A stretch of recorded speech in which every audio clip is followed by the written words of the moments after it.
We are recording. We're live. Excellent. Oh, I think that's the opening right there. We just We're nailed live. it. We did it. We did it. We'll do it live. We're live, pal. What's we'll do it live. Like was Bill O'Reilly? Yes, when he Bill- snapped a fear. We'll do it live. We'll do it live. We'll do this wrestling video / podcast. We'll Live. do it live. Excellent. Well, what's up, everybody? It's welcome to the debut retro review of the Transitional Champs. Yes. Yeah. I just Orton pose a little bit. I don't know. Yeah, what. you did. You really did.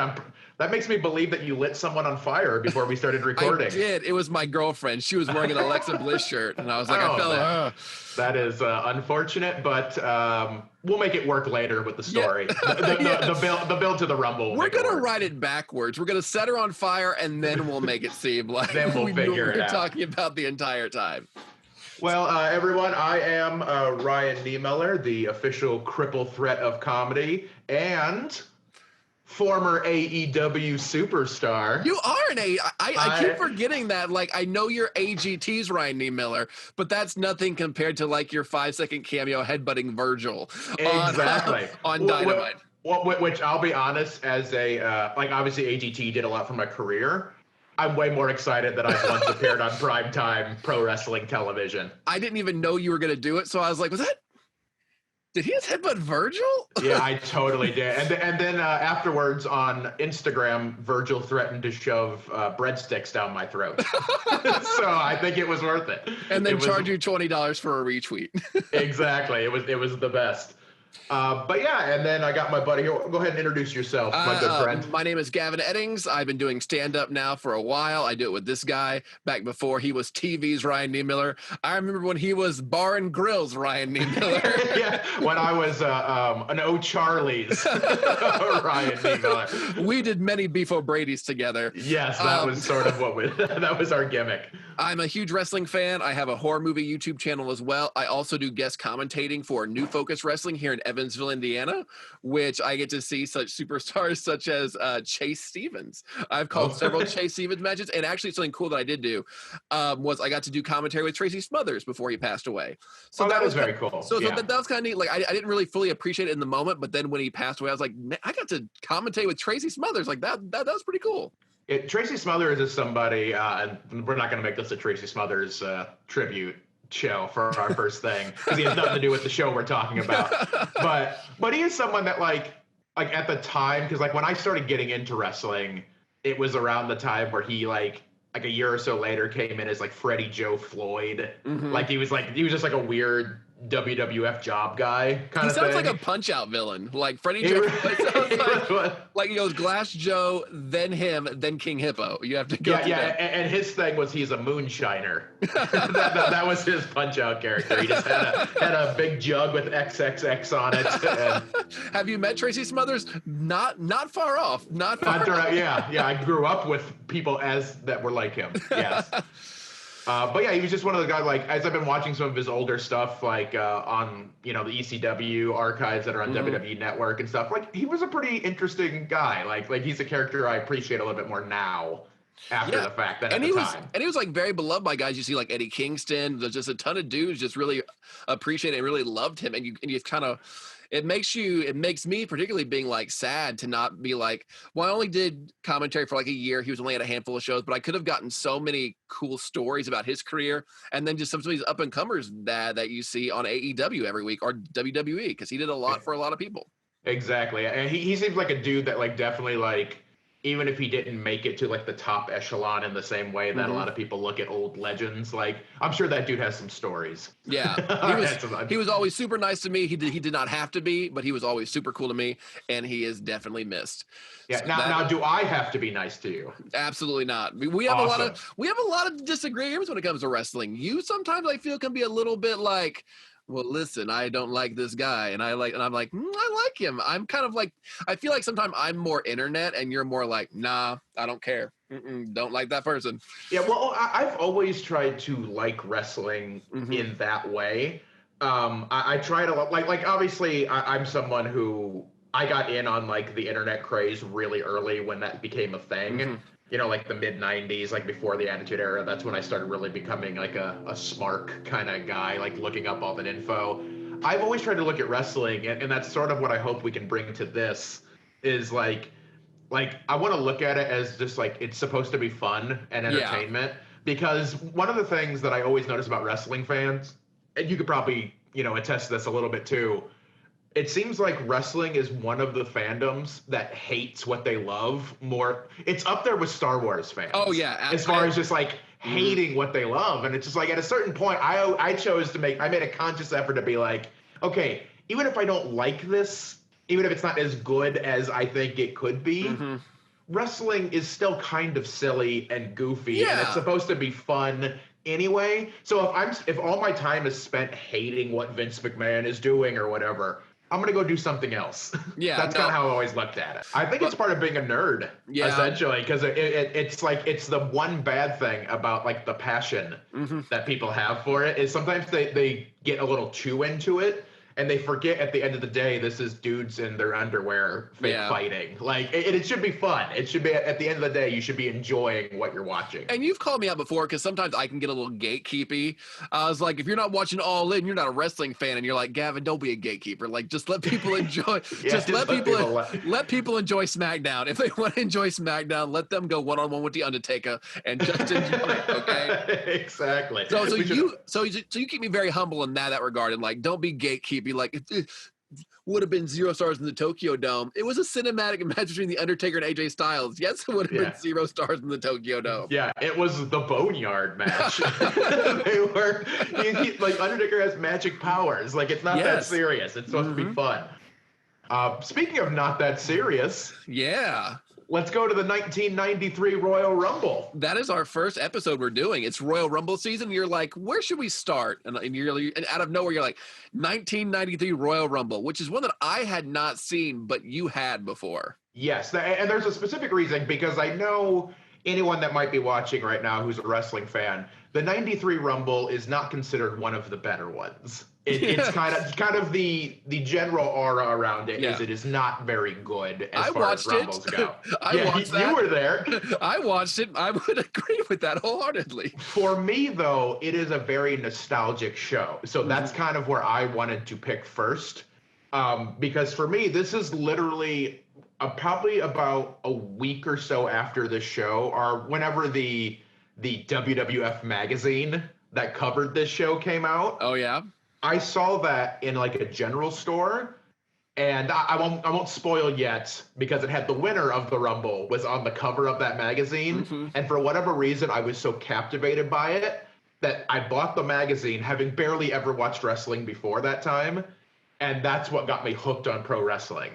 So it's got this weird nostalgia for me. So I think I'm gonna like the show probably more than you will. Yeah. So who came in and was like, why am I having to watch this on a Saturday? Why did Ryan assign this to me? Marty Jannetty's in a singles match. Why am I watching this right now? Well, in all fairness, we didn't really discuss this beforehand, but I will let you pick the next show we watch. Okay, good. We'll kind of do that for the retro thing. Instead of like kind of going in order, we can kind of bounce around. Whatever you want to do next, you can make me suffer through something. Nothing but Marty Jannetty matches, his greatest hits. Every pay-per-view that has a Marty Jannetty match on it, that's what we'll cover first. I will do it. But yeah, overall, so you had some figures and some statistics for the Rumble. I do, just a little basic. So this is the 1993 Royal Rumble. It was held from the Arco Arena in Sacramento, California on January 24th, 1993, drawing 16,000 fans for a gate of $187,000 with a pay-per-view buy rates, when those used to matter for WWF/E, of 1.25. So do we want to get into this first match that kicks off the Royal Rumble 1993? Let's do it. All right, I got my notes here. Let's pull these up. Very professional. The first match is the Beverly Brothers, who I've seen a few matches of. They are the most forgettable creator wrestlers I've ever seen in my entire life. And they're taking on the Steiner Brothers. This was before before Scott decided to become Big Papa Pump and get real nasty and own Shoney's. Exactly. So a little small tidbit on the Beverly Brothers. They are one of my first favorite teams. But it was one of those things because, like, in hindsight, it's 100% because of their theme music. They have some dope theme music. They do. They didn't really do much as far as like their WWF run. So it's old Mike Enos and Wayne Bloom, who were formerly the Destruction Crew in AWA back in the day. And I believe it was, I always get these two confused, but I think it was Mike Enos who actually was one of the wrestlers wrestling who got interrupted when Scott Hall debuted with starting the NWO angle. He was like the Mauler or something like that, just whatever generic wrestler that quickly left the ring when Scott Hall appeared from the crowd. Wearing his denim. Nitro. Yeah, wearing his nice denim, wearing his Canadian tuxedo to show that this was a serious invasion. So overall, this is my first time seeing like some Steiner Brothers matches, because I've seen them like in highlights, but this is like my first time seeing like a Steiner's brother actual match. I'm used to seeing Scott singles run, Rick not doing much. This was actually a really competitive match. Like, I did not hate what I was seeing. Like, the Beverly Brothers, I had no interest in. No disrespect to your favorite tag team of all time. But I weren't into them, but they had good chemistry. I liked some of the stuff that the Steiner Brothers were doing. I really liked the Frankensteiner that ended the match, and for so long I didn't know the difference between a Frankensteiner and a Hurricanrana, but the Frankensteiner more DDTs you and spikes your head directly into the mat. Yeah, what I had always gathered is a Frankensteiner is when Scott Steiner does a Rana. Like that's kind of what I always established from it. This was a fun little match. It was actually the Steiners' first WWF pay-per-view match. They had just debuted in WWF in like the end of '92 with like a promo on Wrestling Challenge or whatever type of show. So, and they were actually on the debut episode of Raw. Little tidbit. They squashed a couple of people. Was this show before Raw or after Raw? This is just after Raw started. Okay. So I think the debut episode of Raw was January 11th. Mm-hmm. This is January 24th. So It's literally, I think there was 2 episodes of Raw before. And early Raw was not the same way that we know Raw now. It was more just it wasn't really the main flagship yet. Yeah, it was just point. It was just an hour on Monday nights where they could go from the Manhattan Center. Yeah, where it was uncut and uncensored. Was it ever uncensored, really? So uncensored. It was so uncooked. I got a little sick from it. It was just a couple little notes I made on the match myself. It was interesting seeing. I always forget that Bill Alfonso was just a legitimate ref. I was wondering. This match. I was like, is that the same guy that bled out against Beulah McGillicuddy? And I kept waiting for them to like say his name, because I used to say refs' names occasionally, but they never said it. It was very upsetting. Yeah, it was weird watching him call it right down the middle, Daddy, but actually calling it right down the middle. It was nice. There was no whistle. There was nothing. Yeah, it was very interesting. Yeah, I thought the match was pretty good. For what it matters, I'm going to give like star ratings. Okay. Anyone who's going to get like don't think too much about it. I'm just a dude who likes wrestling. I'm not trying to claim to be an expert or put this up against like Meltzer ratings or anything. This is just because your scale's out of 1,000. Yeah, exactly. Yeah, it's very so I gave this one 624 and 1/4 stars. That's how I gave it. It's very yes. You're on 1,000 scale, but there's quarter increments in there as well. Yes, it makes it so. Yeah, it's very so I personally gave it 2.5 stars. It was mostly just a showcase for the Steiners who had just debuted. I thought the Beverleys were a good team to do that. They're just old school kind of heelish team, just kind of chicken shit kind of heels.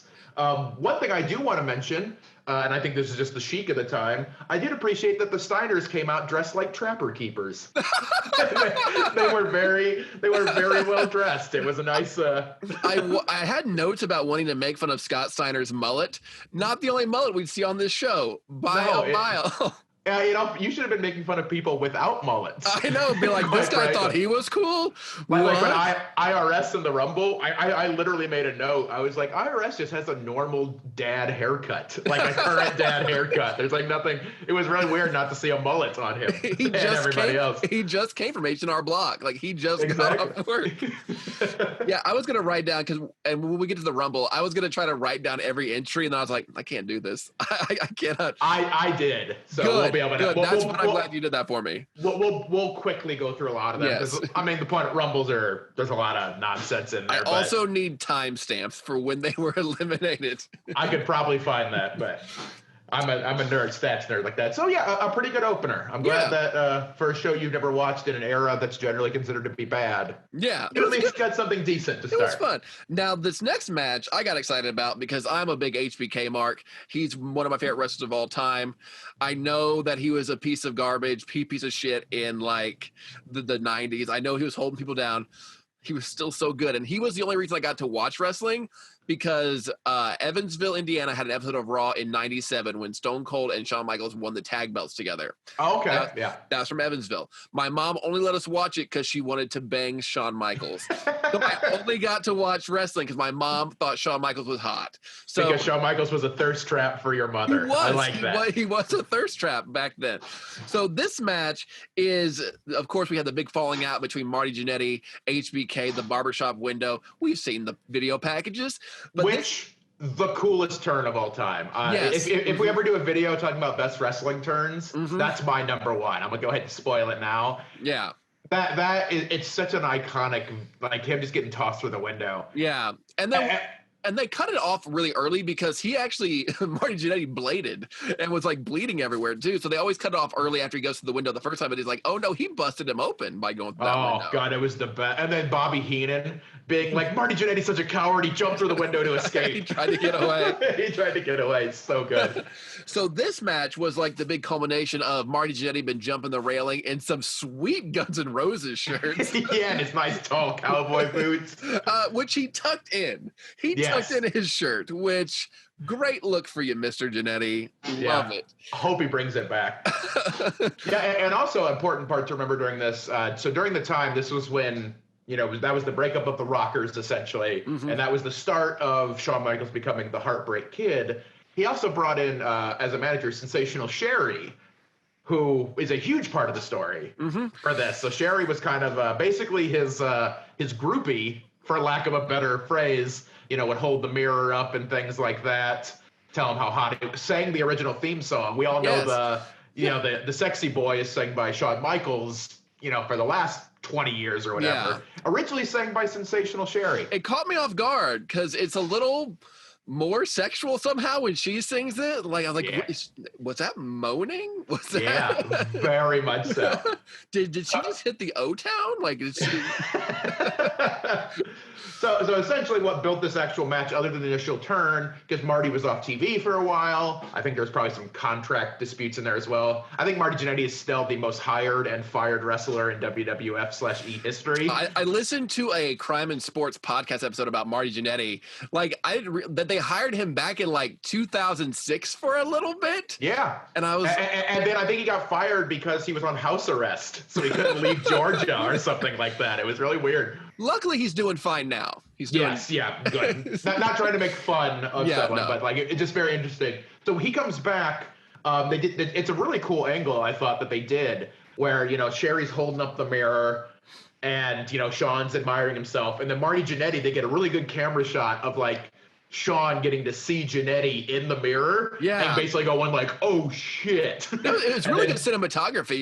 It was like Martin Scorsese did a great job. And then essentially what happened then, Marty gets the mirror. He's about to hit Shawn with it, and then Shawn deliberately pulls Sherry in the way. Marty destroys Sherry with the mirror, and then kind of the story going into this Intercontinental title match, with Michaels being the defending champion, is Sherry's going to be in one of their corners. She didn't say who ahead of time. And she came out like separate, and the entire match, she just kind of stood there like, whose corner is she going to be in? I like this match. I like seeing early Shawn Michaels stuff before he became like the actual Heartbreak Kid that we know, Mr. WrestleMania. It was fun to see him start to come into his own, and you could tell that they were... The phrase "who's going to be the Marty Jannetty" was not a phrase back then, but you could tell they saw something in Shawn Michaels and they did not give a shit about Marty Jannetty at all. Yeah, like this match, I kind of looked back to, actually, not to say I was trying to compare myself. I gave it 3 stars personally. I don't think it holds up well. I'm looking at it from a more modern standpoint. There's a couple of things that like Shawn's obviously great. I think he's, if not my number 1, my number 2 in-ring performer of all time, as far as just watching him go. some of the stuff that Marty did, I thought was a little silly. I think it's kind of the times, sort of those like overselling that Sean did a lot. Actually, Mr. Perfect does a lot. Yeah. That kind of overselling. But like, there's two things. So the first thing I noticed, so Marty, when he gets super kicked at the end, and that wasn't even the Michaels finish yet in '93, which is a weird thing. But after he does a super kick, he takes a really silly flip bump to like really sell it. And I was like, okay, that was interesting. And then something I noticed this was actually one of the things I think helped my brain realize that wrestling isn't exactly on the up and up. Early in the match, so Marty has the control early. He's coming out as the hot, fiery, wanting revenge face. Yeah.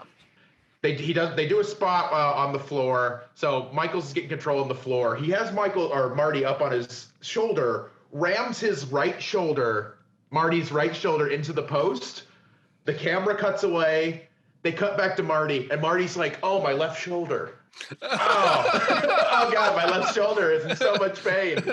And I remember just like, I was probably, I don't know, 12 or 13. It was one of my first times where I was kind of intellectually knew it was probably wrestling was probably not quite on the up and up then, but I saw that and I was like, but I rewind the VHS that I had rented and went, nope, it was just goofy. It was a good match though. I liked it. It was.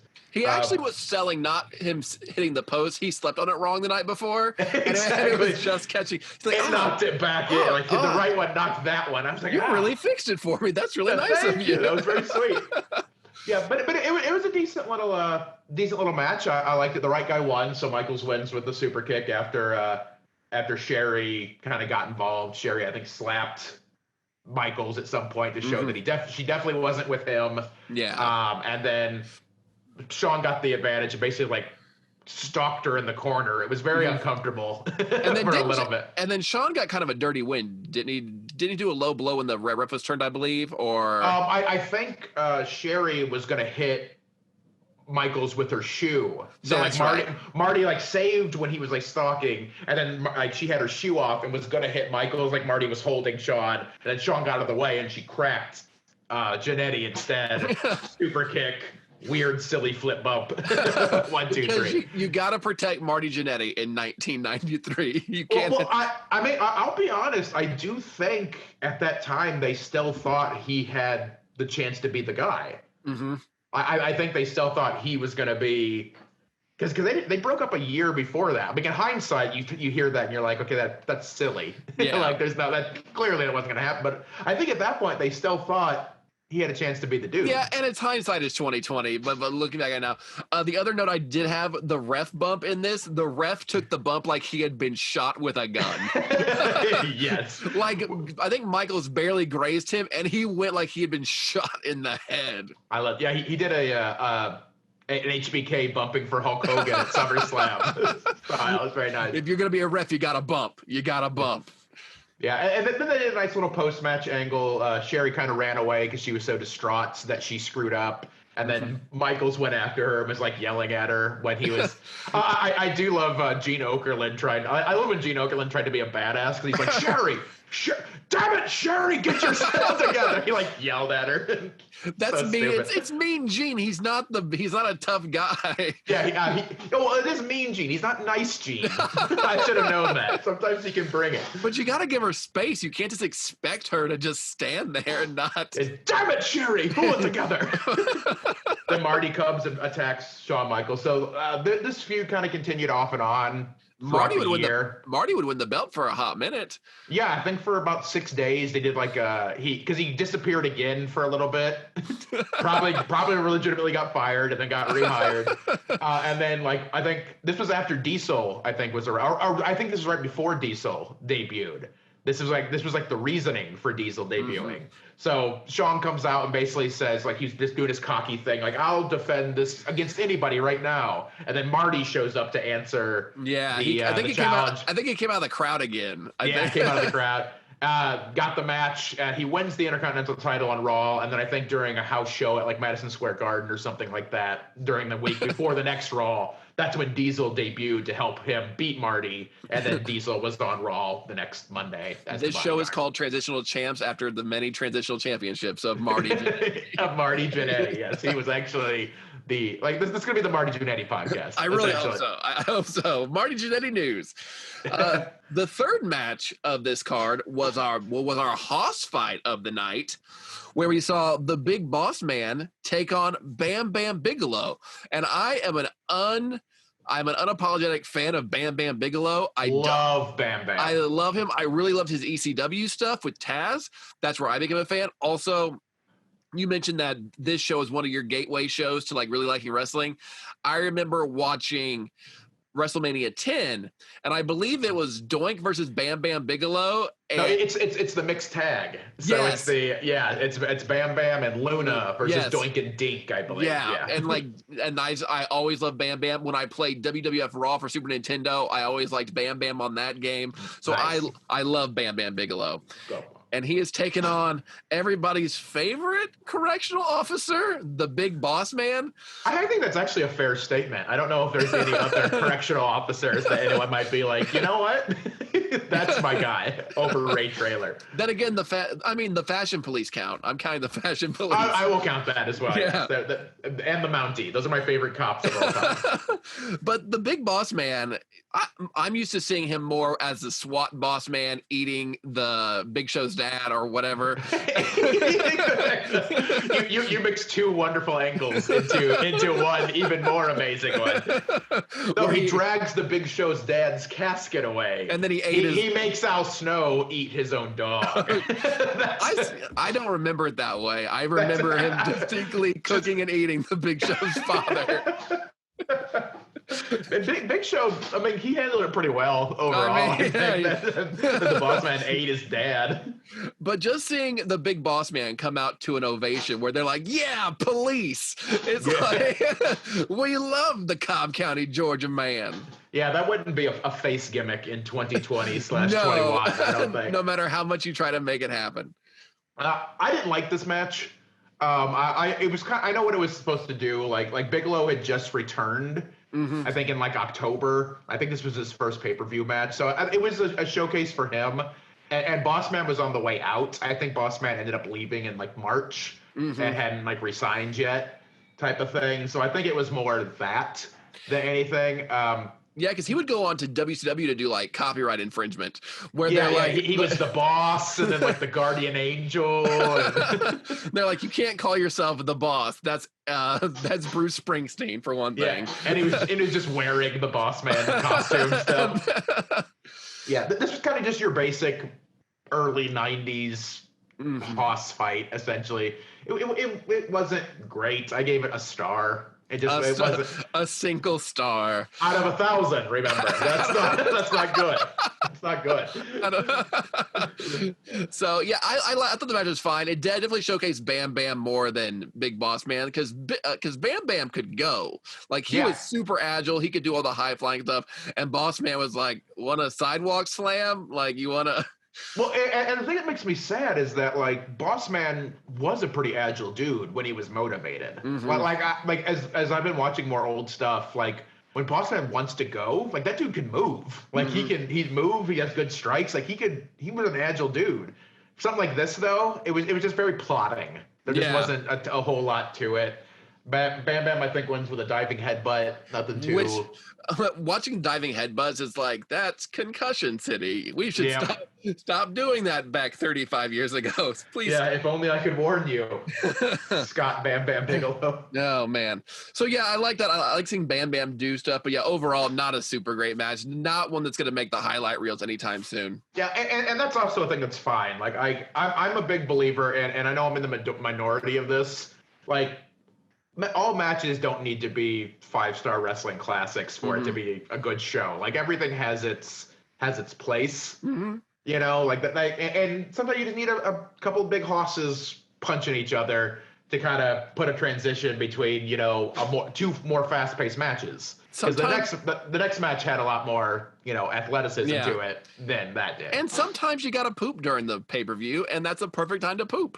When you're like, Exactly. We couldn't pause the WWE network back then, all right? No, we had to I couldn't bring it into the shitter with me, which is what I do now. If I have to hold it, it's not going to be during Bam Bam Boss Man. Like, I'm going to go. That's my time to go. Exactly. One match you might want to stick around for, though, was the highly promoted WWE Championship match of this show between Razor Ramon and Bret the Hitman Hart, which I will admit to never being a huge Bret Hart fan. I was a Shawn Michaels guy, and if you were a Shawn Michaels guy, you could not really like Bret Hart because he was like the Canadian heel. He was, you just couldn't like him. And I appreciate what Bret Hart did for the business. I think he's a great technical wrestler. He's never did it for me. So whenever I hear about these matches where he was headlining, I never get super excited for it. Oh, that's interesting. Because like you came in after, because for me this like I said, this was the Bret Hart I came into. Yeah. So when he was top babyface, doing it for the kids, kind of, but not necessarily in the corniest of ways. It wasn't as on the nose as like Hulk Hogan telling kids to say their prayers and eat their vitamins. Yeah. But his kind of thing, and I think that's what he believed in real life too, is like he's a role model. So he wants to wrestle as if, he's overcoming evil and wrestle with pride and dignity. And so that's the Bret I came up with. I always liked Bret. I wasn't a super fan. I've always had instinctively, I've always been, I like mid-card stuff better. I just always was more drawn. Like my first favorite wrestler ever is Tatanka. with no irony, I just liked Tatanka. I didn't know exactly why. I just liked him. I didn't hate a lot of the main guys per se, but like for me, if like, oh, you're excited to watch the Bret Hart match, I was like, I hope Tatanka's in the Rumble. I can't wait to see him. That's gonna be fun. So the setup for this match, because I don't think Razor had been in WWF that long at the time. I know he was the replacement or he was part of a tag match at Survivor Series 92. I think he teamed with Flair against Savage and Mr. Perfect. That kind of set up the Flair Perfect stuff that we'll see more of later in the Rumble. So he kind of got the title shot. He was kind of just like the next guy. He was a transitional opponent. He wasn't going to win. There wasn't really any shot there. But they did a couple cool things. He got under Bret's skin by attacking nice guy Owen Hart. This was before the turn there. But Owen Hart was doing a promo, and then it was a pretty cool locker room beatdown as far as those things go to kind of piss Bret off to get the match. And right off the bat in this match, great heel work, I think, by Razor. It made me laugh so much. So Bret Hart, Razor comes out first doing his machismo shtick. Bret comes out, does the sunglasses thing. So anyone who might not know this era, Bret would always give his shades to a kid in the front row. So he gives these to the kid. Razor reaches over the ropes and throws the toothpick at the kid who just got the glasses. And that kid did not look happy to get the glasses. Oh, yeah. He looked like he had just been told he was dying of something. Oh, the best. And then, because those toothpicks hurt. My brother and I used to throw them at us. We used to Razor Ramon each other when we were kids all the time. That can hurt. Yeah. Especially Razor. He was good at throwing that thing. Luckily that kid had eyewear, so he was safe from That's what they did. But yeah, it was so fun. It popped me pretty hard right away. I forgot about that moment. What do you think of the actual match? I wasn't super into it. It was a little slow for me because I like the flashier stuff. Even to this day, I still like a lot of the flashier stuff. I know that some people might call it spot fest. I like seeing people do crazy flips. I love Ricochet versus Will Ospreay. I love those kind of spot fests. This for me was a little bit slow, and I really like Razor Ramon a lot, but I felt like this wasn't the best showcase because this was more of Bret's match, doing the more technical style of wrestling, and it just kind of it didn't do a lot for me. I won't take away that it showcases Bret Hart very well, but it just wasn't one that I particularly enjoyed. Yeah, I was kind of in the middle of it. I gave it 3.5. Yeah, myself. Technically, I thought it was very good. Razor could go. I think Razor was a good appointment. He has some of my favorite punches of all time. Razor throws a hell of a punch. Even when he was like drunk and messed up later, dude throws a punch. Like he's good there. Yeah, it was a little slow of a match. They kind of built like when Razor was getting his knee worked over like instantly. So like that, and then they kind of forgot about that midway through when Brett started getting his ribs worked over. It was a good little match. Part of me, what hurts a little bit is like even back then, I knew there was no chance Razor was winning. Yeah. That wasn't like Brett was defending this title. Mm-hmm. There wasn't like any real chance of that. I did think the finish was kind of cool. Oh yeah, where he rolled the sharpshooter. Yeah. So I'm gonna try to explain it because Razor was he went for the Razor's Edge and it got countered with a backslide. Then Razor kind of gets back on the advantage and kind of puts him like in a knuckle lock, like one of the old power guy submission holds. And then Brett kind of like turned it into I don't even know how to like into like a cradle, like where he was pinning him like in a sunset flip position.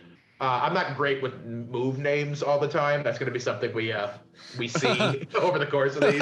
But he kind of flips him there and has him in this pin like he just did a sunset flip. And then from there, he turned it into the sharpshooter from the ground. Yeah, and then kind of rolled it. Yeah, it wasn't a great looking sharpshooter, but it was a sharpshooter. And he got the tap out, so it was it was cool to see Bret Hart get the sharpshooter from a different angle without just like stepping over and doing it and just kind of showing the versatility of the move. So I did like that, but you knew once he had it on, Scott Hall was tapping. Razor was tapping. And again, I think that's fine. I'm a proponent, and some people might disagree with this. I think sometimes a match can just be a match, especially like a title defense. It doesn't always have to be necessarily the guys in jeopardy. Yeah. Like this was the first. I think this was the first Rumble where where the winner of the Rumble actually got the title shot officially at WrestleMania. So clearly that was sort of the setup of this. They weren't going to hot shot the title ahead of time. It was Brett as the defending champion, because his whole gimmick right now as the champion, because I remember seeing this on Raw a lot during that time, is like, man, what a schedule he's doing. He's defended his title more than any champion in this amount of time. So he was defending it, against everybody. People you knew weren't going to win. He was defending against like Papa Shango and the Berserker and, things like that. So which I think Papa Shango deserved at least a brief run. Unironically loved Papa Shango. No, love Papa Shango. Love it. I know the new generation gets a lot of flack for having some terrible characters, and I know Papa Shango was a little bit before that, but there are some characters like, that there was a guy named Nails for a while who was just a prisoner. That was it. Who was mad at his correctional officer, Boss Man, for abusing him. Which says that outside this universe, they do have these actual jobs where when Boss Man's not wrestling, he is a corrections officer, has to clock in.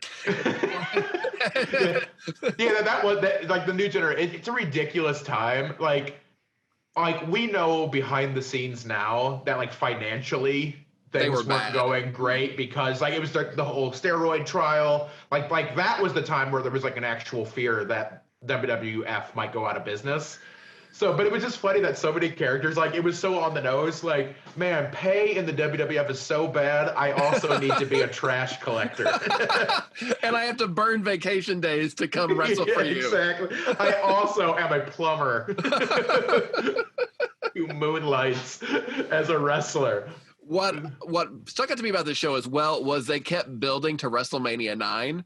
They're like, WrestleMania 9. And it was a lot of WrestleMania 9. They're like, Caesar and Cleopatra's here. Yeah. And it's like some local girl trying to get her SAG card. Just like, I'll do it. Yeah, that's fine.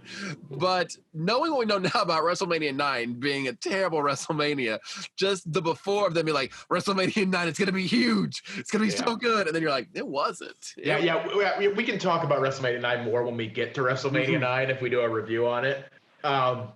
Aesthetically, it looked very cool. Yeah, I have a couple comments about it as we start the Rumble, but we have your favorite segment. I was so erect during the segment. All night we were hearing that Bobby Heenan was going to reveal the narcissist.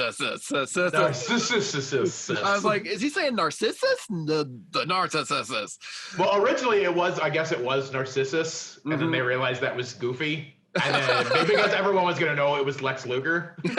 So by this, it had become the narcissist Lex Luger. Yes. So they have the narcissist Lex Luger, and Bobby Heenan's like, we're going to get a look at this man. The unveiling. It wasn't just a debut, it was the unveiling. Yeah. And yeah, I know what Lex Luger looks like, but I've never seen him unveiled before. And they unveiled him in it's just him looking at his muscles in the mirror and Bobby Heenan hyping up this man's muscles for 25 minutes. Oh, God. It was a long segment. So it's Luger in front of these mirrors wearing this silver, like Luger looked good at that time. He's a muscular dude. Yeah. His haircut was weird, but he looked fine. Those muscles completely natural. Yeah. Not a single substance ever to help that. He was clean. Just prayer. So a little backstory around this time. So this is Luger's kind of official WWF debut. He had been hired when Vince did the very short-lived World Bodybuilding Federation. So Luger was originally hired as part of that. While that was about to start, Luger got into a real-life motorcycle accident, was on the shelf for a while. That's where he got the steel plate in his forearm from the accident. By the time that he was healthy and ready to come back, World Bodybuilding Federation had folded already, and they were like, okay, well, we got Luger, so now let's bring him in to wrestle. So this was kind of the debut. So Heenan was unveiling him to be who was going to come take care of Mr. Perfect, who had recently left Bobby Heenan and turned on Flair to kind of join with Savage during that whole thing. So the actual segment, and I want to be careful because I don't want, I'm going to say this statement in a way that is not meant to sound derogatory. Yes. But it is the most homoerotic thing you will ever see in your life. I've been to several pride parades. I've been to several same-sex marriages. This is the gayest thing I've ever seen in my entire life. And I mean that with absolutely no disrespect. This was I don't know who this was for. I know they had women in the crowd showing them taking photos. I think a one woman fainted Popeye's olive oil. But other than that, it's just Bobby Heenan just look at that body. Give him those muscles, Lex. But it's we said this when we were kind of texting about it after. This segment is 5 minutes of Bobby Heenan edging. He's just that's all. He's just okay, hold it up. Now show me those legs.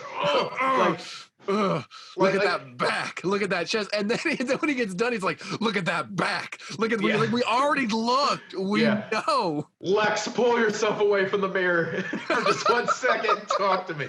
And then he says, let's hear that. Let's hear those pipes. Let's hear that beautiful voice. And then he just sounds I think he even used those melodious voice. He was.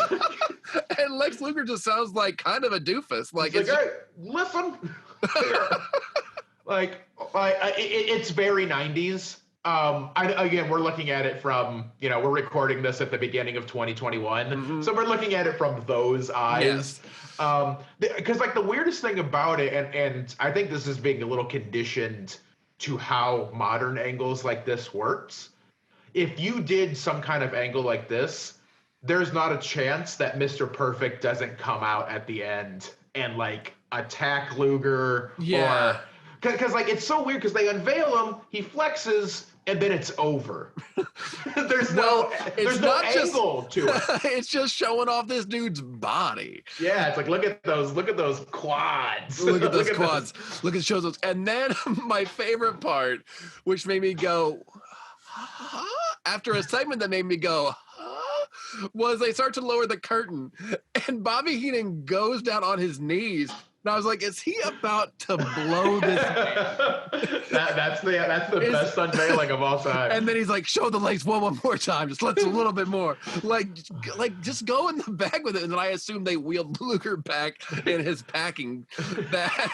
They put him back in the box so he's near mint so he can be resold on eBay later. It is the weirdest thing that I was not prepared for. I had seen the narcissist gimmick. I knew about the mirror. I did not know his unveiling was just so balls to the wall, balls in your face. Yeah. The one thing I will give credit though, like as much as we're making fun of it now, Heenan, because like Bobby Heenan wasn't a stupid guy. I'm sure he knew how weird this was, but he sold it so hard. Oh yeah, like Heenan was so into it, and that's why Bobby Heenan's the best. Because like this is bad material, and he sold it to where like I know it was dumb. I was legitimately entertained rewatching it because I forgot how over the top and ridiculous this is. It just went on for so long. Oh my gosh. And then the best part of it too, like, which made me laugh again, is like, so they cut that and then they're back at the announce position and Heenan's back with Monsoon. And then Monsoon's talking about like, next up, to end the show, it's going to be the Royal Rumble. And Heenan's like, did I do it? Did I do it? I told you I did it. Like, he's still so excited. He's still edging, even when it's time to move on. So good. Just so good. Oh, God. It brings us to our main event, my friend. That was my main event. I'm leaving. Exactly. Yeah, you couldn't edge that long. You were done. I was done the minute he showed his quads, those beautiful quads. Look at those quads. Those quads. So, but the official main event is the Royal Rumble. And this is, like we said earlier, this was the first Rumble officially where the winner earned the title shot at WrestleMania. Before, so I think there'd been one had been like one was the one the year before where Flair won the title. Yeah, so that was for the championship when there was a vacancy. 91, 90, 89, and 88 were just matches. Like they were cool, but there wasn't any real stakes involved. Like Hogan won twice, I think, or won once as the world champion, and then once like before he kind of de facto he won 91 and then got the title shot, but it wasn't an official prize. Yeah. It just sort of worked out that way. They didn't even get a Saudi Arabia trophy of anything. Nothing. Yeah, so it was like Duggan won the first one, then Big John Studd won the next one. So it was just like at that time. And there was something a little, my kind of first comment before we get into the specifics of the match. One thing that is a little bit of a bummer, and it's a pretty small complaint, but like now that the winner gets a title shot, it really narrows the field of who could realistically win the thing. I would agree with that. When Big John Studd won, like he wasn't really a main eventer. He like had come back. It was just this last little run he was doing. It was just a cool little thing they did for Big John Studd. It was like its own kind of confined thing. Like now, like if you didn't have it for a title shot, you could use it to really elevate somebody who you're not quite ready to have actually in the main event of WrestleMania. So like this, like for this year, I think we're going to do a prediction video once the card is a little more solid. There's realistically maybe 4 guys that could win this Rumble, and that's probably being generous on a couple of them. And I don't know if you do this, but me and my friends like to do like a betting pool for the Royal Rumble where we all draw numbers, and who's going to win. Like if they come out for your number, like one year I won because Asuka won the Women's Rumble, and once I got Asuka, I was like, okay, I'm in good shape. Yeah. I'm taking all your money.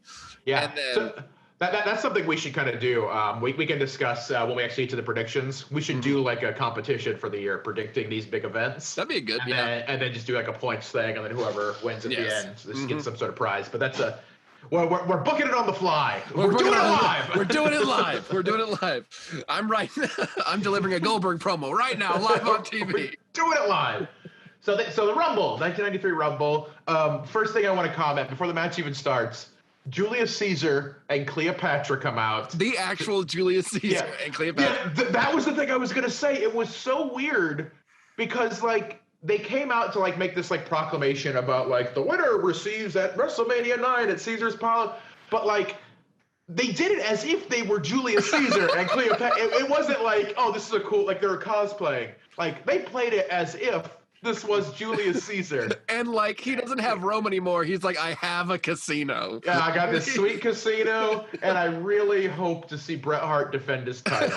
That's why I came back from the dead. And then he gave out coupons for a free lunch buffet. Exactly. It was so strange. Like as I was kind of went, all right. And they did it a few times. They're like, they're gonna be here. They're gonna be here. Oh God, they're like watching, just like clapping, like, thumbs down. Cleopatra didn't even say anything. She was just there. Yeah, she was eye candy. That's what she was. They brought her back from the dead just to be eye candy. That's preposterous. No wonder WWE was in such bad financial shape. They were keep bringing back dead Roman emperors. Yeah, they gave all that money to the necromancer to bring them back. Which I think actually was Papa Shango's doing. That's why he was there. So goofy. So Royal Rumble starts. Number 1 is last year's winner, Ric Flair, who was the Iron Man last year. He went an hour to win from number 3. He's number 1. This thing's gonna have to last 2 more minutes this time. And then he takes on old Bobby Backlund. Yeah. Comes in at number 2. And at this point, they were both a combined age of 90 years old. They were both very old, I feel. Yes, they were very old. And that's another thing I'll comment a little bit later. They were making this big deal about because Backlund had made this big return. Backlund was a huge star basically before the Hogan era. So speaking of transitional champs, probably the most famous transitional champ of all time is Iron Sheik, who was the transitional champ that got the title from Bob Backlund, who had been champ for like 6 years, to put it on Hulk Hogan to start Hulkamania. So Backlund had been gone pretty much that entire time. He stuck around for, I think, a few months after that, realized that wrestling, what they were doing wasn't going to be involving him, what his kind of style was. He had just come back a little bit ago. So, this whole style was like, hey, this 43-year-old guy is back. But, nowadays, half the main event, Triple H is almost 50. Yeah, AJ Styles right now is 42, 43, something like that. He's like that. It was so weird because, and this is definitely WWE reworking of things. Later on in the match, when Carlos Colon comes in, Monsoon calls him a youngster. He's older than Bob Backlund. It makes no sense. And Flair, I think, I had to double check this for sure. I think Flair was probably older than Backlund at that point. Yeah. At least in the same ballpark, at the same age. But for me, Flair has always been at least 60 years old. Yes, I don't know I don't know when he looked young. I know he had the flowing hair, but even when he had the flowing long blonde hair doing NWA promos, I was like, he's still in his mid 70s. Yeah. It's bad. It's very odd. So Flair and Backlund do some old school stuff. Number 3 is our man Papa Shango, the necromancer, who brought back Caesar and Cleopatra. Yes, very good at making an appearance. He comes back minus his hose. He hadn't brought them to life yet. And then Shango, sadly, for his WrestleMania dreams, is the first guy eliminated. He's trying to eliminate Backlund. I was heartbroken because I had money on Papa Shango. No, you did. You had him in the betting pool. You would draw number 3. Number 4, DiBiase, old Ted DiBiase comes out, which sadly, this was near the end of DiBiase's in-ring. I think 93 is his last year before his back injuries got the most of him. He's actually a tag champ right now. What is he with IRS tag champ? With IRS, yeah, with Money Inc. So he comes out, they beat up Backlund for a while. Old Brian Knobbs of the Nasty Boys is number 5. And the crowd popped for Brian Knobbs. The Nasty Boys, they were enjoyed. Yeah, that's another interesting thing about watching these. Just a general comment is how much more the crowd is into everybody. Yeah, for the most part, not everyone, but even Knobs, because I know I guess just what I kind of gleaned from the commentary, the Nasty Boys had a title shot coming up with Money Inc. not too long, and it was because I think Jimmy Hart turned on the Nasty Boys to join with Money Inc. Some kind of that's going on. So he comes out, he takes DiBiase to old Pity City. Give him the old pit stop. My arch nemesis and the eater of headbutts, Virgil, comes out at 6. I only know Virgil as wrestling superstar Virgil at flea markets.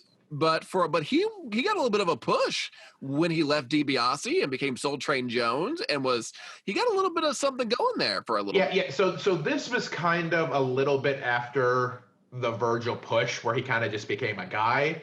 So for years he had been DiBiase's and the gimmick, I'm not saying this to be funny, the gimmick essentially was that he was DiBiase's slave. Yes. It wasn't quite that literal, but it also was not subtle.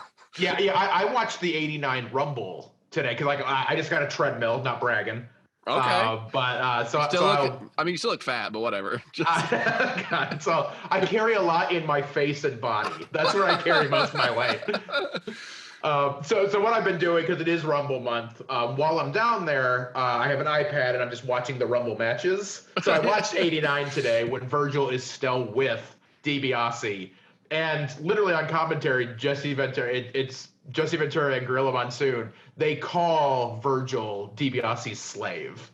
Oh. Like that's what they say in commentary. It's a sign of the times. But they did the whole gimmick where he was the late 1800s. Yeah, exactly. Yeah, it was the 1889 Rumble where it was still 5. So they did we won't get too much into it, but basically Virgil was the bodyguard for a long time. Kind of Roddy Piper helped him kind of decide like, hey, you're a man, you should be able to stand up for yourself. Did a thing where Virgil briefly won the $1 million title and then lost it back to DiBiase. And this is kind of a little bit after the fact of that, where now Virgil's just kind of a low mid-card kind of guy. So he comes out, has a little exchange with Virgil. Knobs is the next one to go out at this point. Who takes a hell of a bump. I thought it was actually pretty impressive because he basically just like flies at DiBiase at the ropes, and DiBiase low bridges him, and Knobs kind of just soars out, and you go, oh, that's a big dude. Like that didn't look good. And he was never the same. Exactly. He only did like 10 more years before he came to TNA. Because he's friends with Hulk Hogan. Yep. Number 7 is Jerry Lawler, who hadn't been around too long. He was one of the hosts or like announcers on Superstars. He had just debuted not that long before. It was really hard for me to tell who everybody was because the entry wasn't as big of a deal as it is now, where like it does the countdown and you give it a second to be like, oh, who's it going to be? Like they're already running down the aisle. And for a second I was like, oh, Jerry Lawler's here now. And I also don't recall, were they playing their theme music or no? Yeah, I was gonna say no theme music yet at this point. I think someone correct me if I'm wrong, but I think the first time the theme music was done wasn't until like 97. Really? Where it became like a consistent thing, maybe even a little later than that. Like, and now that like it's a given. That's how you get that big like surprise pop. Yeah. Like that's when you get like, or like I was there live when AJ Styles debuted, and like when the music kind of started, and you didn't know exactly what it was going to be yet, and then it was like, oh shit, like it's AJ Styles, or like last year when you just hear "You Think You Know Me," and it's like, oh my god, it's Edge. Yeah, you can do cool moments like for this. It's a little more, and this was even before. In all fairness, they weren't really doing like surprise. They hadn't been around long enough for there to be like surprise debuts. Yeah, who's going to be the guy? Is that Bruno Sammartino? Yeah, exactly. They had a couple guys like that, but it wasn't with the same. Like, it wasn't expected. Kind of like in the way now that like Monday Night Raw after Mania, there's like a buzz about it because like who's going to debut? What's going to happen? In the past, around that time, it was just it was Monday Night Raw after WrestleMania, and then it's leading to King of the Ring, and then like whatever. Yeah. So Lawler comes out. I love old school classic heel Lawler as a wrestler. He just does his normal heel shtick. But number 8, another personal old favorite of mine who wasn't around very long, Max Moon. Yeah, I always get Max Moon and Max Mini confused. I always think, I'm like, he's too tall for Max Mini. But yeah, Max Moon was around for just for like a cup of coffee, wasn't he? Essentially, yeah. So this iteration of Max, there was actually 2 Max Moons. So this is Paul Diamond. Who used to be part of like the Orient Express, I think it's Kato. He was in AWA for years. Just like a good hand, one of those kind of guys from back in the day. A Tracy Smothers-esque guy. Just one of those guys that was a good. Originally, this gimmick was for Conan. So they made the suit for Conan. And I think Conan wrestled like on a house show maybe once or twice. And then there was a contract falling out. I mean, Conan's a ridiculous human being even back then. And essentially, they'd spent all this money to make the suit, and Paul Diamond was the one that could fit in it. So he became Max Moon. You want to do it? Okay. Yeah, basically. Yeah. If the Steiner brothers came out dressed as Trapper Keepers, Max Moon comes out like something that fell out of a Trapper Keeper's ass. Like, that's how sparkly he is. He was the inspiration for everything Lisa Frank ever made. Yeah, eventually, yeah. It was Hello Kitty sponsored Max Moon. He does a little bit of whatever, doesn't last long. Lawler throws him out. Before number 9 is Tenryu. Freaking Japanese legend Tenryu. Randomly out. And I didn't know who he was. I know that there's a lot of like legends that show. Like I know Carlos Colon also showed up, but like a lot of these guys, like I know some of the Japanese legends, but even I was like, that's a little bit before my Japanese legend knowing time. Yeah, so I'm still learning a lot of old Japanese wrestling. Like, so he's not super old at this point. Like, he's in his early 40s. Like, he was still going. I want to say he was like, he wrestled for All Japan for years. I think he was one of the first guys that helped found Pro Wrestling Noah with Misawa. So I think he was a part of that. He actually has a couple of pretty notable WWF appearances. This is not one of them. This was just kind of random that he showed up.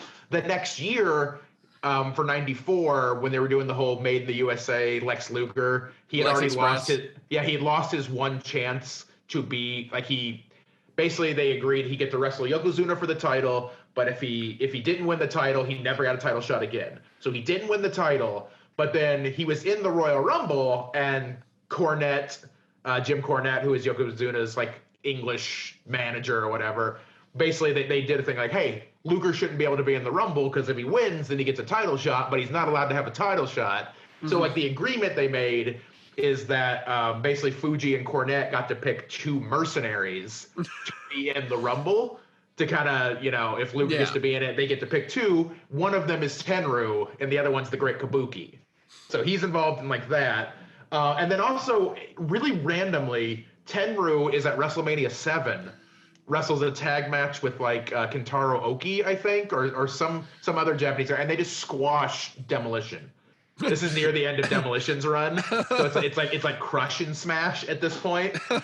So weird, but they're just randomly there. It's just like this one-off where they squash Demolition for seemingly no reason.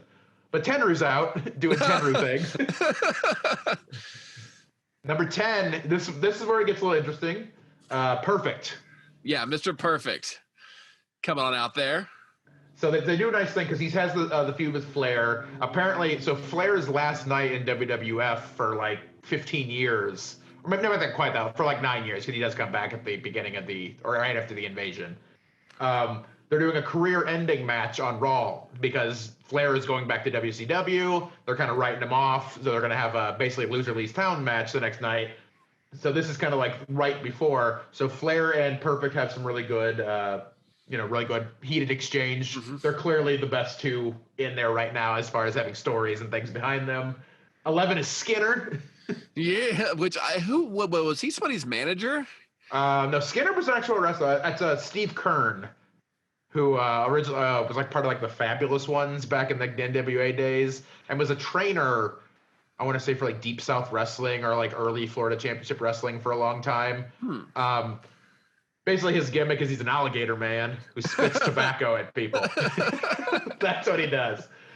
So he comes out. Flair gets eliminated by Perfect during kind of this time. It's probably the loudest pop of the night for anything that happens. Yeah, people love Perfect. People hate Flair. Yeah, it was a very cool moment. 12 comes out, Coco Beware, dressed like a cab. I don't know if there's one distinct look for Coco Beware.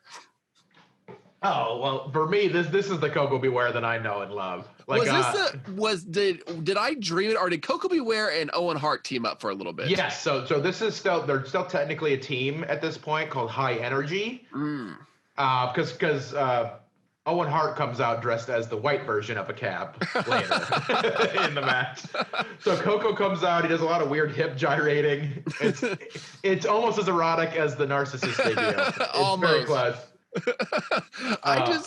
For some reason, I thought that Coco Beware, they regard him because he went to the Hall of Fame and they act like he was just like this huge legend. And I was like, nah, he's just Coco Beware, man. He just had a bird and looked like a taxi cab. Yeah, he was a solid hand. Like, he's always one of those guys that, like, he was good. He was around during a lot. I think he was part of the Rock and Wrestling cartoon. Mm-hmm. So he was around during that time. Like, he was for the old Pile Driver album. he sings Pile Driver. Like he was always a solid guy, but he never held any championships. He was never really, a high. I think he was on like Ultimate Warrior's team at a Survivor Series once. Like he was just always kind of just like a random there. I always liked him, but it's weird that he's in the Hall. I always also liked Sean Dunston for the Chicago Cubs, but I don't think he needs to be in the Hall of Fame. After Coco comes out, Skinner gets thrown over, ironically skins the cat to get back in, and then Perfect drop kicks him out. He's gone. Number 13 is Samu of the Head Shrinkers. Yeah, which is the one that's not Rikishi. Yeah, the not Rikishi member. 14 is the Berserker, hussing around, stealing Bruiser Brody's gimmick. So they did this cool thing here. So the next elimination happens here, which this is one of my favorite eliminations ever in a weird way. So Perfect throws out Lawler. That's not the elimination. So Lawler's eliminated. Then DiBiase kind of tosses Perfect over, and then Perfect's like holding on, and then DiBiase's trying to knock him out. Coco comes over for some reason to help. No idea. Coco's a face. I don't know why he's helping with this. And then Lawler's also, because he's pissed at Perfect for throwing him out. So Lawler's like pulling at Perfect too. And like, there's nothing super exciting about it except for like Perfect sells this so well as someone who's fighting so desperately to stay in the match. Like a lot of times you don't see that. If there's like a kind of schmaz elimination where someone from the outside, it's usually pretty quick, or it's like a low bridge so the guy flies out. But like Perfect's like fighting for his life, and just like he gets overwhelmed because there's just three guys that are kind of fighting with him. I thought it was a really cool elimination. And then they tore him in half. Yeah, and then they literally they fed him to the Minotaur. Mantar. Yeah, to Mantar. Yes, they fed him to Mantar. So that was a cool. And then like him and Lawler kind of fight to the back. Virgil apparently is eliminated during that at some point too. Yeah, he was just gone. He was just gone. Yeah, he was just gone. Like I can't even find exactly who technically eliminated him. 15, Undertaker comes out. Yeah. Small little note here. This is so funny. I laughed a little bit. So Undertaker's coming out at 15, and this is still pretty early in the Undertaker's run. So he's only been around for a little over 2 years at this point, I think. So he's not around very long. So Undertaker's coming out, and you see Lawler heading to the back at the same time, and then Lawler is flipping off a fan. So he's like doing this, and then when he looks away from the fan, Undertaker's right there, and he goes, it just like scares away. It's just so funny that like I'm sure that Lawler didn't think he was going to be on camera at that point, and he's just like flipping off a fan. Classic Lawler. Oh, it was the best. So Undertaker comes out. So they're doing a thing. He comes out. Where am I at? Sorry, I've lost my notes. So here's where they're setting up because Backlund needs to stay in because he's in there for a long ass time. I mean, he's 43 years old. Yes, so. he needs a rest. He needs a rest. So Berserker is kind of he's Berserker wasn't eliminated, but he was on the outside. So he pulls Backlund out, hits him with a chair, and body slams him on the exposed concrete when he pulls the mat up. Just a little overkill for what the Berserker's doing. So Taker eliminates Samu and Tenryu. At this point, Terry Taylor comes out, and he's not officially the Red Rooster, but he still runs like a chicken, which is very strange to me. He has this weird like bob. I think it's just like in his bones now. Like he did that gimmick, and now he can't get rid of it. It just for some reason, I always get the Texas Tornado and the Red Rooster confused. Yeah. I don't know why I get Terry Taylor and was it Kerry Von Erich was the Texas Tornado? Yeah. I was always just kind of like, I don't know why I get them confused, but I do. Well, let's just say Kerry Von Erich is not. I think Kerry Von Erich is either dead at this point or about to die, which is very sad. Thanks for bringing that up. That was very. I thought you meant in 2021, and I was like, no. Oh, 2021, yeah, definitely. So Taylor comes in, does not last long. I think he might be the shortest in the match for the entire thing because DiBiase throws Coco and Terry Taylor out at the same time. Taker then throws out DiBiase, and then one of the most universally panned parts of this entire event that makes people really hate it, which I loved as a kid, loved as a kid because he was so menacing. Giant Gonzalez comes out, who is not in the match, wearing his sweet fursuit. I knew Giant Gonzalez was coming to take on Undertaker at WrestleMania 9 in one of his worst matches at WrestleMania. Probably one of the worst matches in WrestleMania. Like, not even just Taker's, just in general. Where this, I don't want to get into it, but it's like, you lost because this giant man was trying to chloroform you. Like, yeah, he tried to murder you. What kind of frat party crap is this? And Giant Gonzalez, I was not expecting him to debut. I just assumed he was around at this time. But for so many people that you take for granted, at some point they had to debut. And this was Giant Gonzalez, and it wasn't like that's gotta be Kane. It was, who the shit is this guy? Yeah. What is happening? He gotta be 20 feet tall. Yeah, he's huge. The costume is the best thing ever. So he's because legitimately he's a tall dude. He's like 7'7". I think he used to play basketball in Argentina. Like he's a really tall guy, but like he was around as El Gigante in WCW before this, and he's not ripped. He's kind of a lanky dude. Yeah. He's big because he's 7'7", but he's not shredded. No. But if you need to make somebody shredded, put them in a suit that's got the muscles on it. Yeah, all you got to do is go down to your county fair, find the guy who does the airbrushing, and airbrush a bodysuit. And then if you really want to get fancy, because you've airbrushed all these muscles, but like you can't have an airbrushed dick. you got to put on like a loincloth, like a furry. But they're not ready. They're not ready for it. Yeah, this isn't the Attitude Era yet. All right. Giant Gonzalez was actually ahead of his time. I know, like we saw Shawn Michaels kind of like show his butt, show his ass a few times. Gonzalez is trying to hang brain early. He was very quick on it. And that would have been too long to censor. It would have just been a huge, massive dong. Yeah, little small insider thing. His right leg actually is penis. Didn't know if you knew that. That's why he could not move very well. Yeah, he had one tiny little leg, but that huge penis. He's an enigma. So stupid.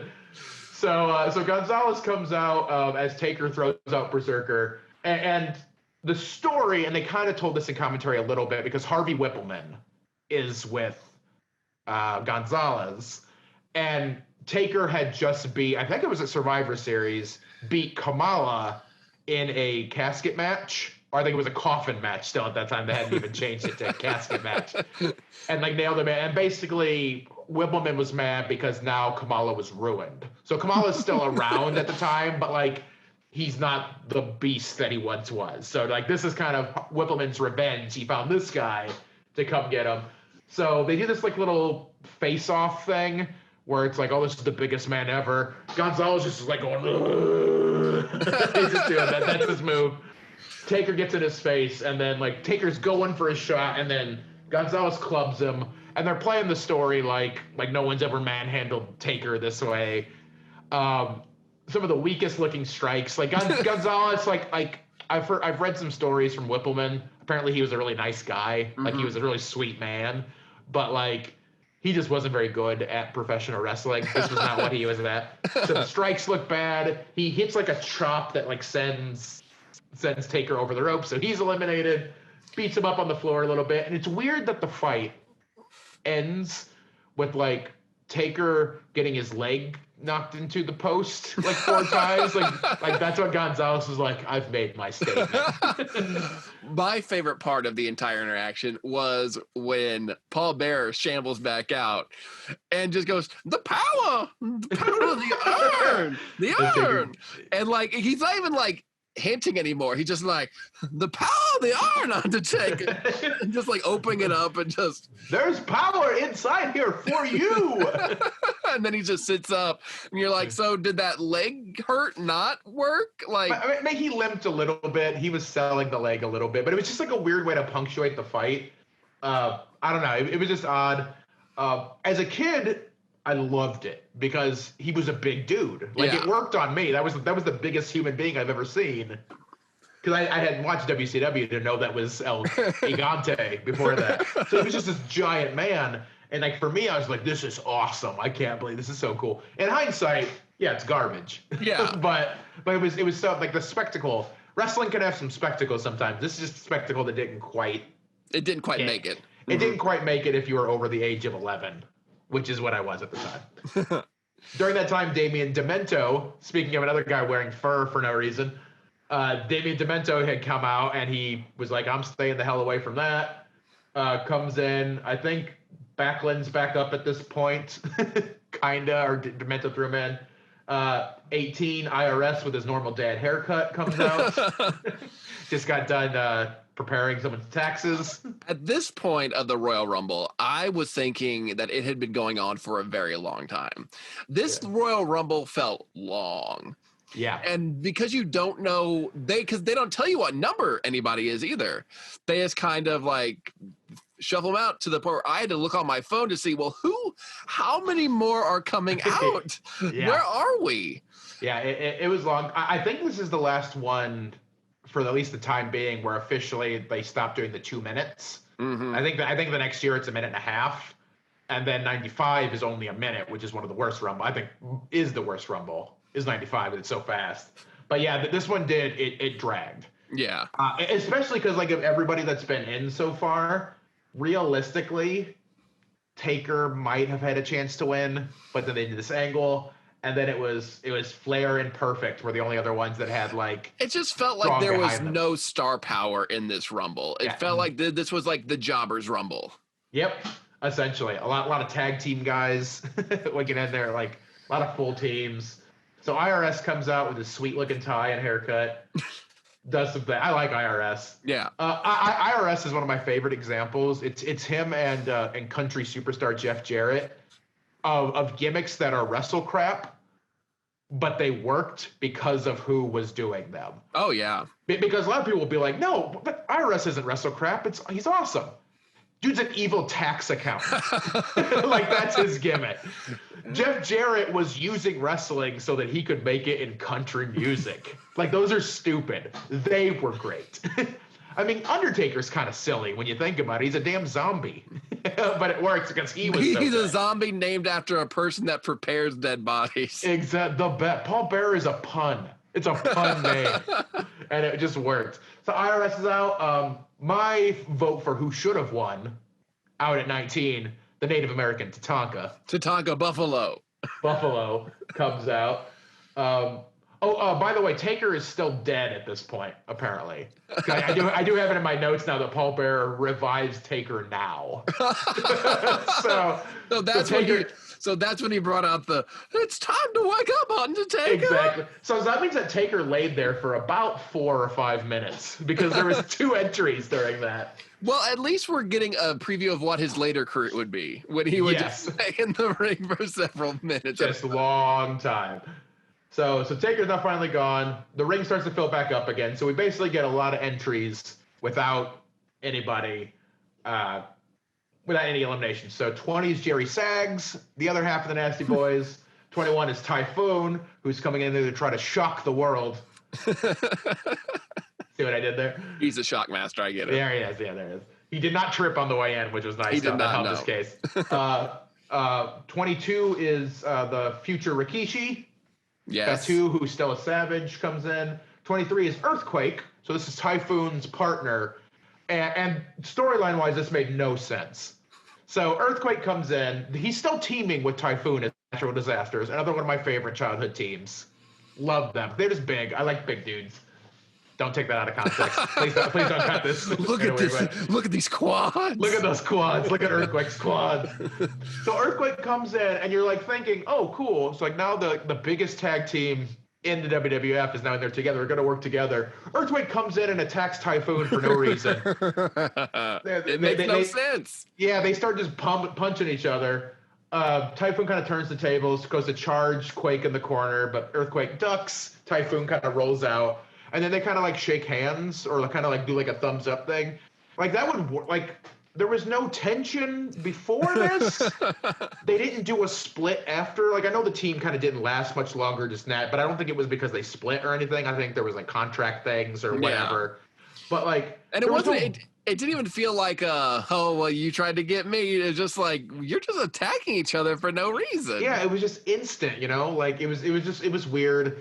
It was just, I guess, a way to get rid of one of the big guys. So Typhoon's out. The young whippersnapper Carlos Colon comes in at 24. He was 13 years old at this time. Yeah, it was like, yeah, again, we've talked about it earlier, but Monsoon's, they're making such a huge deal about Backlund being old as fuck. And then this dude's older than Backlund is at the time. And they're like, yeah, the youngster. He literally calls him the youngster. It's the stupidest thing. So Colon eliminates Demento. 25 is Tito Santana. I think he was the Matador at this point. This is when he had to get a second job, even though he's been with WWF for former Intercontinental and Tag Team Champion. Had been with them for like 15 years. Had to start bullfighting on the side. Backlund throws out Fatu. I think this is Backlund's maybe one. He only had like one or two eliminations. I think he did two. So he was in there a long ass time.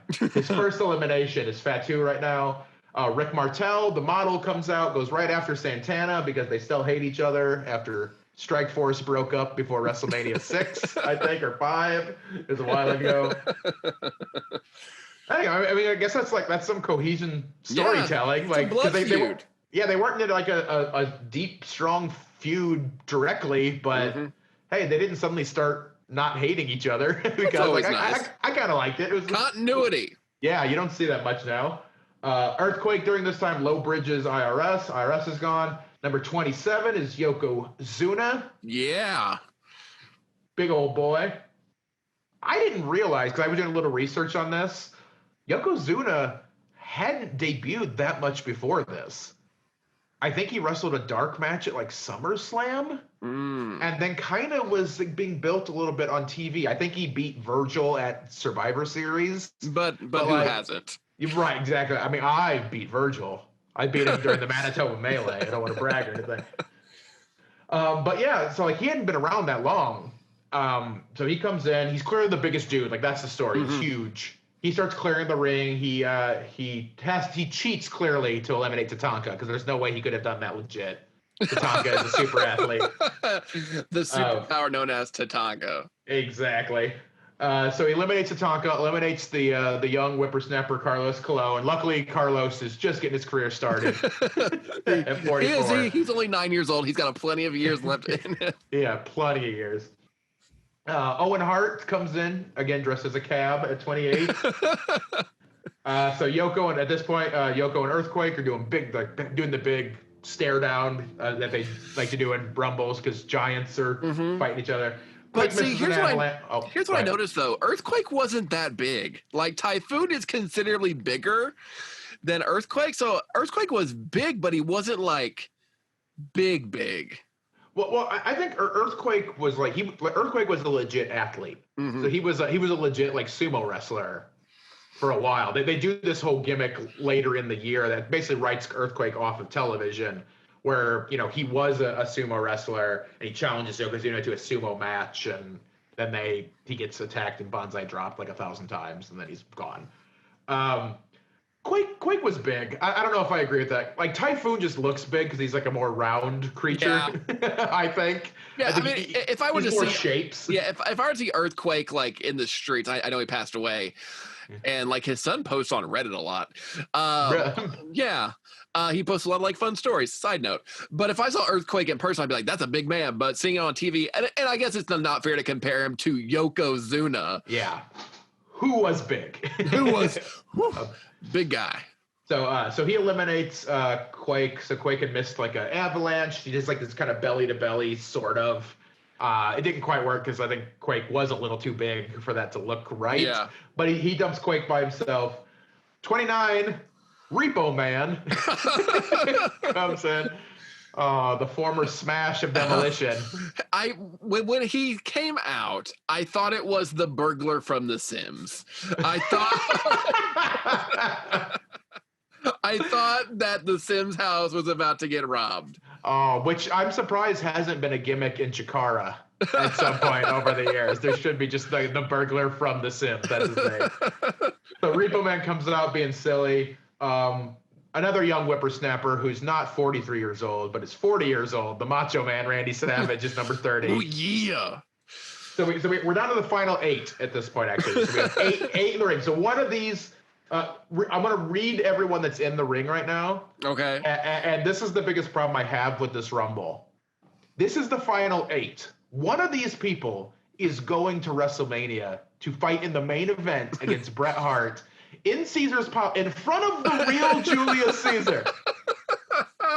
In front of and his very silent wife, Cleopatra. Yeah. So one of these guys is who we are supposed to assume is going to win. So it is Yokozuna. Okay. Good Tito pick. Santana, dressed as a matador. The only moderately attractive Rick the Model Martel. Jerry Sags of the Nasty Boys. The Repo Man. Owen Hart dressed as a Matchbox car. The incredibly elderly Bob Backlund. He got an AARP check during the match. Yeah, and Monday Night Raw's new announcer, Randy Savage. The only, so spoilers, Yokozuna wins this thing. Yes. Yeah, and the only one that I even had an eyelash of chance when you look at that is Randy Savage. I was going to Repo Man. He's going to steal it. Am I right? He's going to steal it and say, hubba, hubba, hubba. So Savage, at this point was the beginning of him transitioning to being more of an announcer. He still wrestled some, and then obviously has the WCW because he wanted to wrestle more, not just be an announcer. He had just had he was in the main event at Survivor Series. He did the team with Perfect against Flair and Ramon. So, for me, that never resonated because I didn't watch wrestling before this event. So for me, I always he's the Monday Night Raw announcer guy and used to be a wrestler. Because everyone knew the Macho Man. I knew who the Macho Man was. I wasn't that clueless. But he's not really a full-time wrestler anymore. So he's not winning this. And he wasn't. No. So we're doing the eliminations, and basically Yoko starts to take over. He throws Santana into the 18th row, which is pretty cool. Owen misses a drop kick on Martel and hits Sags instead to knock him out. Cool. Sags was holding Martel. Yoko with a nice hip toss to eliminate Owen. That actually looked pretty cool. Mm-hmm. Owen took a nice bump there. He kind of runs at Yoko and then kind of gets hip tossed and hit pretty hard. They had already done, as you probably can guess, they did some spot here where they were all trying to eliminate Yoko because he's the big guy and he fights him off and yada yada. Macho Man throws out Repo Man. Bob Backlund, who's still in there, throws out Rick Martel. Bob Backlund on oxygen right now. Exactly, because he's very old. So Bob Backlund is the Iron Man. He actually held the record for years as longest in the ring. So he outlasted what Flair did the year before. I think it wasn't was it Shawn Michaels who came in at 1, or who came in at 1 and 1? Well, Shawn Michaels came in at 1, but that's the really short Rumble. So he's only actually in for 38 minutes. Okay, that was. I think the one who beats it is Benoit. I think the year that Benoit was number 1 in 2004, and then that was beat by Mysterio because they had to. In 2006. Well, no, Benoit's still alive at that point. Okay, that's right. So Benoit, and then now, if you want to count it, I think if you count the greatest Royal Rumble, the leader is Daniel Bryan, who was in for an hour and 16 minutes or something ridiculous, and his chest was bleeding for an hour thanks to Roderick Strong. But so one cool thing though, because Backlund throws out Martel, so he's in the final 3.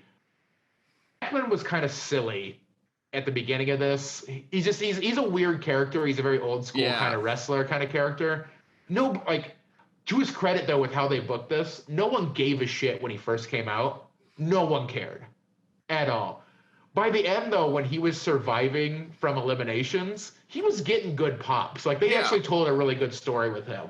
So he's in there for a while. He's trying to fight Yokozuna. He's trying to, I think he does a drop kick or something. He tries to get him over. Doesn't quite work. Yoko throws him out. So he's finally gone. I think he was in for officially what they called it, an hour, 1 minute and 10 seconds. So it's a long ass time. Good run by the 98-year-old man. Who was thrown out on his hospice bed. Yes. He immediately was put back into the home he had escaped from. So my biggest problem with this Rumble, because again, we're trying to talk about, like, I'm gonna try to be a pretty positive dude. Yeah. That's who I try to be as a human. There's at least, like, not great as this Rumble can be, there's at least some silly characters. There's some good stuff with Flair and Perfect. Like, there's some okay stuff in here. This might be the dumbest finish to a Royal Rumble. Absolutely. Ever. Yeah. Oh. So I'll try to kind of paint the picture here. So, and this takes a while to get to, by the way. And at this point, we're 12 hours into this Royal Rumble. Yeah, exactly. This is, if you think recent Manias have been a problem. This Rumble felt long, and it felt every bit of, and one of my favorite sayings is, well, it wasn't good, but at least it was long. Like, yeah, that's basically what it was. So Macho Man, like, basically the story is like, okay, how is someone going to get Macho Man out? Or get Yokozuna out? How is Macho Man going to dump him out? So they do a pretty long exchange where, like, Yoko's on the advantage, and then kind of Macho Man finally gets back on the advantage. He's the first person to ever knock Yokozuna down storyline-wise in WWF. So, like, that's the thing. Like, yeah. He does the thing. I can't remember how he actually officially knocked him down. Did he do it with the double axe handle? I think so. Yeah. That sounds right.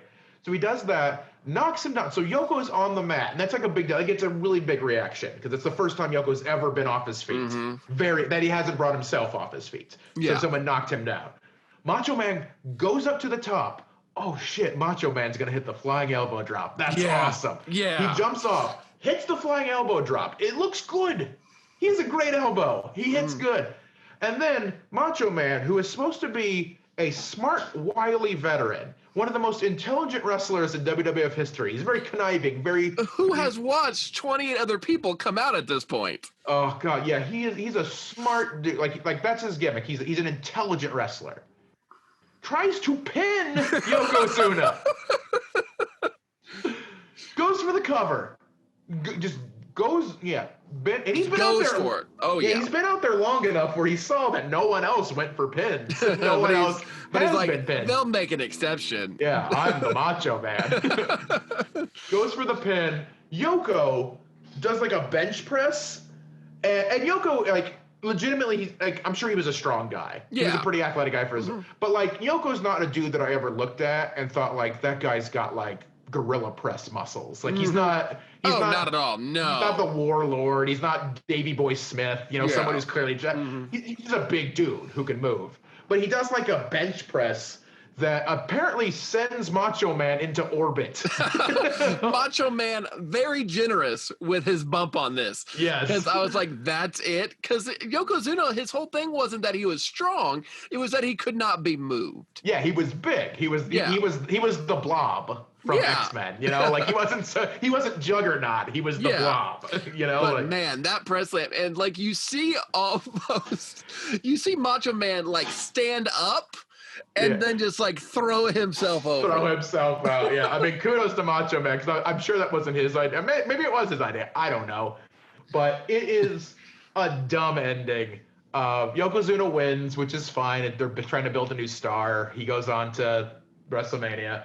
He threw out 7 people on the way. I gave the Rumble 1.5 stars. Out of 1,000. Out of 1,000, yes. It was just very long. It was, like I said, it has its moments. I legitimately love the Flair, Perfect stuff. And nostalgia-wise, it was cool to see some of these characters I hadn't seen in a while. Yeah. Like it's fun to see the Berserker, even though he's goofy. It's fun to see Papa Shango, and like that was nice. But overall, but this then you realize, rough. yeah, you're like, yeah, Papa Shango, that's so cool. But then you're like, the head shrinkers, okay, and the Nasty Boys are coming out separately. Yeah, cool. There was a ton of tag teams in here, so kind of making up the field. I think there's at least 4 or 5 teams. Because you had the head shrinkers, you had Money Inc., had the Nasty Boys, Natural Disasters, High Energy. So that's 10 right there. So those are official teams. I know, like, I'll maybe give like half credit because like IRS and DiBiase are like legit singles guys too, still kind of. So it's not like they were just a tag team. Like I'll maybe let that slide a little, but yeah, and then the rest of the field is like, you have Undertaker, Flair, Perfect, maybe Backlund if you want to be a little generous. Yeah. Yokozuna and Macho Man. Like that's kind of the star power. Then it's like it's Rick Martel who is on, he's on the side. It's the Berserker. It's Skinner. Yeah. It didn't feel like I said, like even as a kid, like it felt like clearly only one person was going to win this, and it was Yokozuna. Yeah.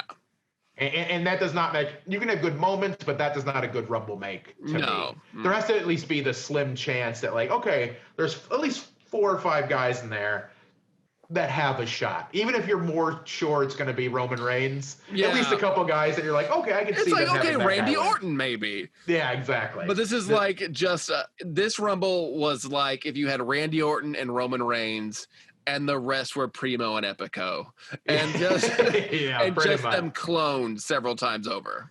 Yeah, it's an odd Rumble. Like I said, nostalgia wise, it really hits me. Seeing Yokozuna on the cover of that WWF magazine, just kind of like sitting like this, like after doing like or I think it was the shot where he's like doing that in the corner, and they have like a camera from like under him, so it makes him look like even bigger. Like that, for whatever reason, I went, that's cool. I don't know who that is. I'm going to buy this magazine. Yeah, before I watched any wrestling, I played WWF Raw for Super Nintendo. Okay. And I played those games, and those were like my introduction to wrestling. So like Yokozuna, Bam Bam Bigelow, a lot of the guys who were in this Rumble were actually in that game, which was neat. Yes. But yeah. I don't know if I have that one. I'm sorry, I'm looking over at my video. Oh, you're fine. Yeah, if you have Royal Rumble, also by LGN, it's the same game. It is. I do have Royal Rumble. I couldn't remember if I had Raw or not. But Only they added a bucket to the outside to hit people with. Basically, yes. And Luna Vachon, I think she's in the second one and not the first one. I think I had a woman. Yeah, they're like the first woman ever to be in a video game. So overall, what'd you think of the Rumble? Overall, the Rumble itself or the entire event? Yeah. This pay-per-view in general is just like it's definitely the and I say this lovingly because I still found stuff I liked. Like I enjoyed going back and watching this, but like this is definitely the first show where the rock and wrestling Hulkamania stuff that era is done. And now we're going through the weird growing pains of trying to figure out what's next. We're going through five years of growing pains. Yeah, because 93, like I'll give 90, maybe a little 96 some credit, but at least 93 through mid 96 is rough. Yeah, because they try to make they try to make the narcissist Lex Luger into a with his creamy quads. With his creamy, oh god, they're so ripped. Look at this man; he should have stoned this Greek god body. They try to make him do that. They try to do a lot of the like occupation based wrestlers, just a whole bunch of stuff that's like not super good.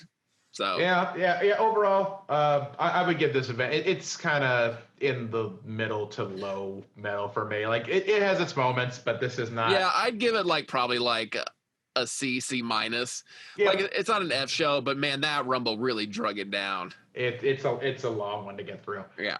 So cool. We did it. We did it. And now we'll do it for real now. Now I'll hit record. Great dry run. Great dry run. But no, this was so do you want to plug some stuff? You've got more stuff and you're like famous and stuff. Yeah. And I'm honored to be doing this with you. So we need to set up a Twitter and stuff for this show, which we will do. We're ill prepared. So hopefully by the time that we post this, that'll be down below. So we'll add that there. My personal stuff, you can find me at CrippleThreat8 on everything. CrippleThreat.com is my website. When touring gets to be a thing, you can watch me still do stand-up. I still am the third most talented person in America, based off my finish on America's Got Talent. But they did a new season, so isn't there a new third most talented person? I don't much care for her though. I still I challenged her and defeated her. Good, as you should. At the Tokyo Dome at Wrestle Kingdom. So 10 stars, 20 stars. I am still officially. But yeah, you can find me on there. Make sure you follow us if you got. I'm gonna do the corny thing. Give us a like, a comment. Hit that bell icon. Hit that bell. I'm well versed in corny YouTube stuff with like my horror channel. So it's like, hit There. that. If you like me, they all help. They all help. They all do help. Yeah, and for me personally, who knows where this will go? This is fun. You're one of my best buds, Gavin. I like talking wrestling with you. This was a lot of fun. You were very, you had a lot of in-depth and like a lot of history. So I was really impressed. Yeah, because like wrestling's like I don't want to make this channel seem like it's going to be anything bigger than it is. Yeah. If it catches on, it's great. But like this is kind of like we talked about a little bit. This is sort of a passion project for us. Yeah. This isn't really I don't expect to make a lot of income on this, but it's just like, this is fun. Yeah, I need to talk about wrestling. Yeah, because not a lot of regular people out there to talk wrestling with. It's very true. My girlfriend's getting really mad when I do it. Yeah, I'm trying to. I keep trying to tombstone my girlfriend, and she's like, "Please stop." And I was like, "No, I'll protect you. It's a safe move if you just do it right." Yeah, it's like, I know it's our anniversary, baby, and we're about to make sweet love, but what did you think of Okada Ospreay? Do you think that he's good enough for his own group? And do you think you could be in Stardom? Because some of those girls are. Right. My girlfriend's also half Asian, so I'm always like, when are you going to go out for Stardom? When are